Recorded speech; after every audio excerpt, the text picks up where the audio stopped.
And welcome back to the Sunday Pulse, where we argue passionately in English, but we all wish we spoke Korean so that the show would be more epic.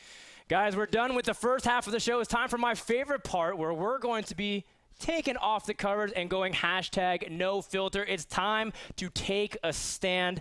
Guys, the way this format's going to work is very similar, except this time, no matter what, you guys get rebuttals and a rebuttal to the rebuttal, the re-rebuttal, as Kevin would like to call it. You get no rebuttals.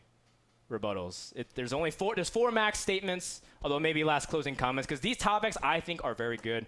The first one that we're going to be cover is quite a contested one, with the signing of a new female to the scene, Barbie Prime. Prime has very clearly said that we want more marketing potential. Barbie is reported to be the girlfriend of Gerard, Prime's coach, and while her playing skill is not mentioned anywhere publicly, internet vigilantes have already discovered that her profile is in Masters.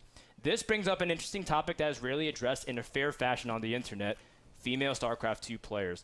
So Ben and Kev, I want to preface that this isn't necessarily emphasizing about Barbie Prime or anyone specifically, but I want to ask as a general whole, is signing female StarCraft 2 players a proper allocation of team resources? And what about the players that are quote-unquote more deserving? We'll start with you, Ben. 1 minute. All right, I'm happy to jump into this one. Is it a proper allocation of team resources for Team Prime? What resources? We know that a lot of the Korean teams are actually struggling with funding. If any organization in the world has any business hiring female gamers to improve their marketability, it's an organization like an EG, a brand that is making money by selling something. It is ludicrous, in my opinion, for an unskilled female programmer to be picked up by a non-EG or maybe a non-Liquid, because what in the world good does it serve? How does it promote any brand? How does it push any product? How does it better that team? We can talk about Kevin's favorite female pro gamer, Flo, and her stay on Quantic. What did her time on Quantic do for that organization? Absolutely nothing. It made no sense. Maybe she goes to DreamHack and she wins and she proves me wrong, and that would be great. But when she doesn't make it out of the groups, I'm going to ask once again, why does it make any sense to sign this person? Kev, you have the floor. 1 minute. First of all, I highly doubt that Barbie Prime cost Prime a whole lot of money. As you already said, she was perhaps somehow affiliated with the team. We had Alex Garfield on the show last week, and if we take anyone serious, it has to be Alex, because Alex has built up EG into a super successful multi-gaming organization, and he said it very well. Results alone are not going to do it for your business. You're going to need exposure as well. And as simple as it is, girls bring in way more exposure than a random unknown player who might be slightly more skilled. But if the girl brings in or reaches 5 times the amount of eyeballs, it is definitely worth to have at least one girl in your team, and I don't really see any problem with it. Yes, it might be unfair for that relatively unknown guy gamer who might be better than the girl, but hey, life is unfair sometimes. I think we all know that. I think you both bring up really interesting points, but Ben, did you want to counterpoint? I'll simply ask, what female pro gamer has brought in any eyeballs for anybody? Okay. So if you take a look at all the interviews that, for instance, you mentioned Flo when she was in Quantic. If you take a look at all the interviews that all the Quantic players used to give during that time at Quantic, whenever they went to MLG, which one do you think has by far the most views? I think C alone has more views than any of the other guys who used to be on Quantic, the former Quantic, that is. Do you want to put money on that? Yes, I will put money on that. That Flo has more views than any of the other players formerly on Quantic. Okay, well, for instance, how many? Okay, well, you can actually let's do that one MLG Anaheim, for instance. Yeah, you can look that up.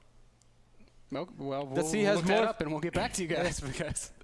But Kevin, the point is, what did it do for Quantic? What did Flo do for Quantic? Since when is reaching eyeballs not a good thing for a team? What did it do for Quantic? It reached people. It gave exposure to the brand. In what way? In what way? How successful was Quantic? That organization was run into the ground because they were hemorrhaging money, because they were paying players to be on their staff, and they were spending money poorly in other places. Now it's just ridiculous. That's completely off topic. That's it is off topic, and I'm going to try to reel you in, Ben, but I understand where you're coming from. I want to redirect the conversation then to this question. How is... you're talking about signing girls to a mid-leveling team. We're talking about teams in NA, for example, that didn't have exposure otherwise because they're not getting results. Can you take a team seriously then for signing a female player if she has no results? We can understand someone like Scarlett, for example, who has won WCS Canada, but how can you take another pro gamer girl seriously if you're going to sign someone just for a publicity stunt? Kevin. Well, I mean, what's wrong with picking up talent? Every now and then, a guy gets picked up as well who's relatively unknown. We just say like, hey, we believe in him. We might actually think he can become really good.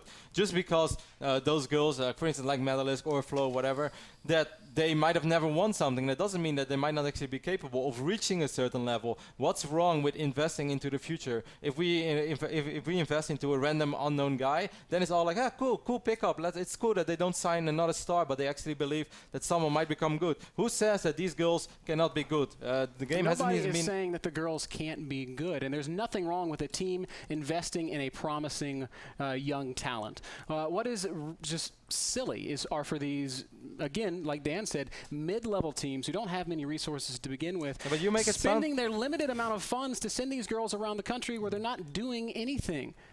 Well, it depends a lot on how you want to use your money. Do I agree that it's useless to send players? That doesn't even go just for girls, in my opinion. This goes for some teams in general. I think it's really awesome. There are so many cool esports organizations out there who send their players to events. If I would run a team, I would literally only send 1 or 2 of my guys on the team to an event. I would let them play in-house practice matches. If you can't dominate the competition online, why would the team want to send a player to all these random events in Europe where they're not going to win anyways? Like, what does that do? What's different does it make if it's a guy or a girl? But that's a whole different discussion. We're both going to agree on that. These are great points, and Kev, I want to kind of get, because we're talking about idealistically, if a girl was able to provide all that information, but in your opinion, based off what we've seen already in history, have these teams done a good job using the girls that they have? No. Absolutely not.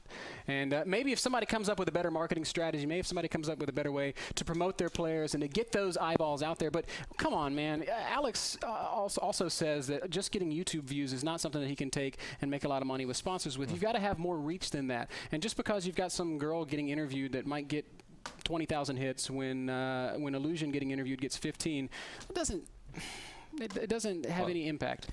I also still think that you highly overrate the amount of resources that are spent. You make it sound like these girls are the highest paid players on the team. Like, come on, it better probably cost anything. Is it useful to send them to every event? Well, I mean, to 1 event a year or maybe 2, 3, okay, but not to every. I agree with that. That would be a waste. But that doesn't go once more just for girls. And what you said, like 20 to 15, is not a realistic way of how it really was. Okay. It was more like 70,000 to 5,000. Okay, we're starting to backtrack certain points. Great points all around. I think our clock guy is kind of confused because we actually went off format. But it's okay. It's my show, so whatever, guys.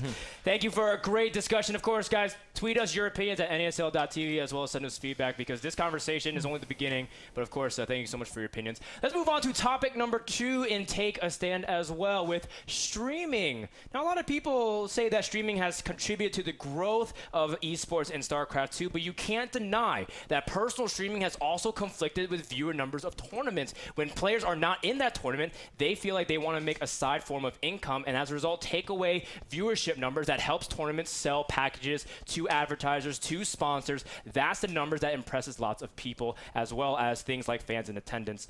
Do you think that streaming should be regulated by an entity, whether it's Blizzard, Twitch, Teams, or any other kind of entity? And how should they do it? If not, is there an alternative? I know both of you are very, very opinionated on the subject. Kev, let's start off with you.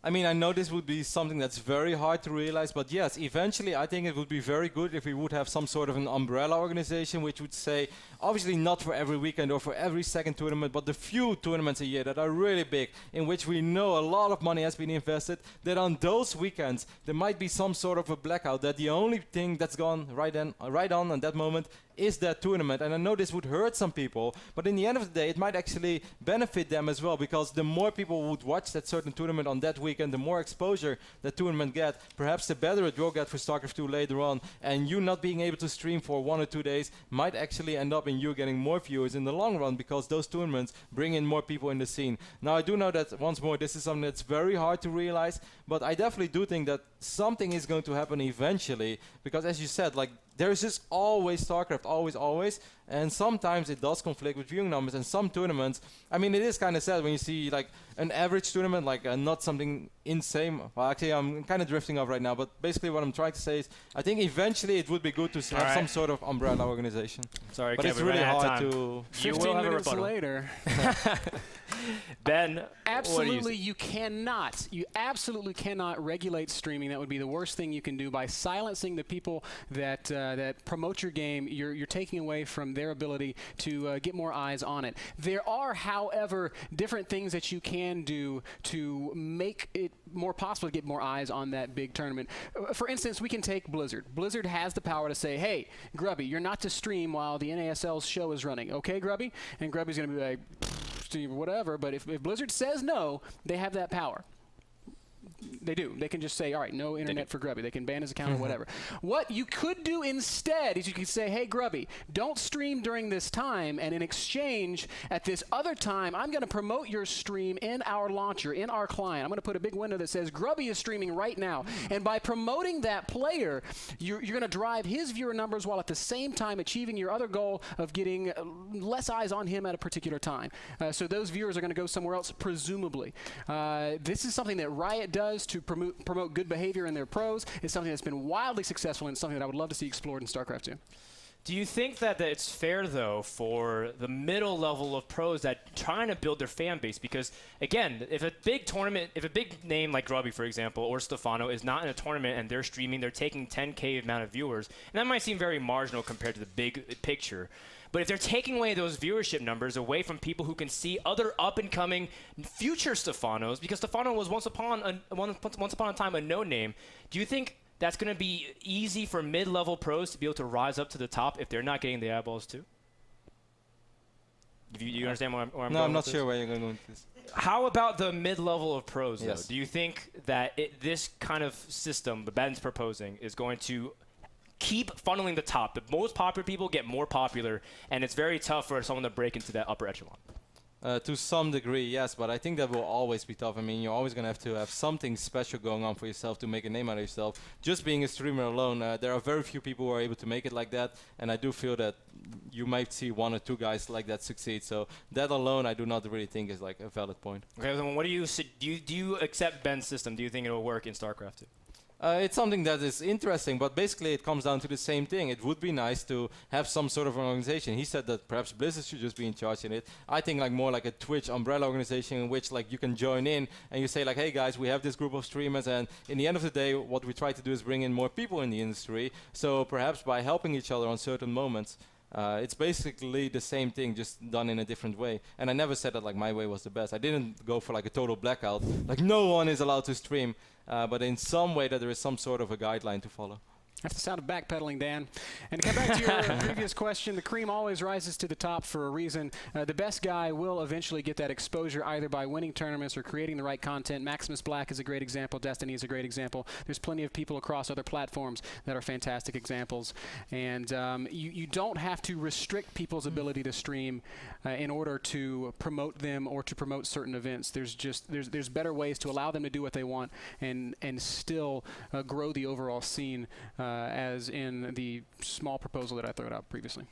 Definitely a good rep. Do you have any last comments, Kev, before we close out this segment? No, I think both of us, even though he's saying I'm backpedaling, I think it's basically the same thing. I wasn't going to go for a total blackout. And if you would do that, I don't understand why or okay, for Kev. which tournament. You can have 100 of my points. Yes, okay. All right. His words. Never mind.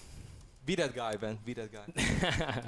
It's a charity as well as friends here, guys. We're here talking about hard questions, but in the end, we do love streaming. I watch streams all the time. We're not necessarily against it or trying to say we shouldn't stream at all. Streaming is awesome. Streaming is definitely awesome, especially because Kevin's going to be streaming later tonight, so this is a personal plug for Kevin. Ain't that right? Stream. You guys have been streaming together, and it's been really fun. Like I tune in a little bit right before I go to bed. And, these two are like taking turns, alternating, kind of feeding off of each other.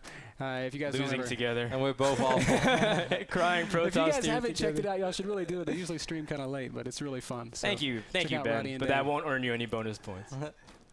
Well, it's all Kev's streams. I wasn't fishing for Dan points. I was fishing for karma over here.